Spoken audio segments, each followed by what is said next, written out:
Lo trovavo assurdo prima, lo trovo assurdo ancora di più oggi, pensare che per una partita di calcio si debbano mobilitare le forze dell'ordine in questo modo è assolutamente scandaloso. I passi avanti sulla pace in Medio Oriente non sembrano per il momento alleggerire l'atmosfera su Udine e su Italia-Israele. A 4 giorni dal match allo Stadio Friuli sono partiti i lavori che andranno a blindare la struttura. Le prime recinzioni sono state posate. Iniziati i lavori di posizionamento delle transenne dell'area off limits.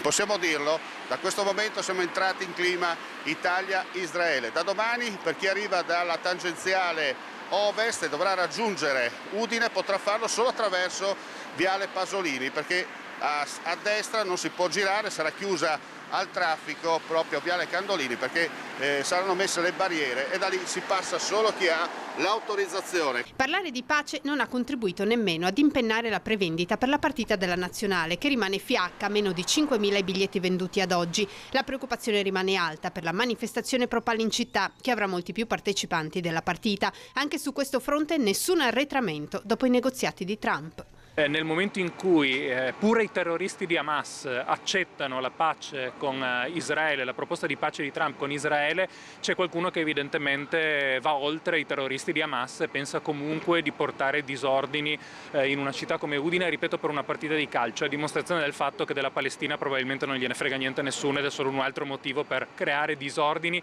ed impegnare le nostre forze dell'ordine.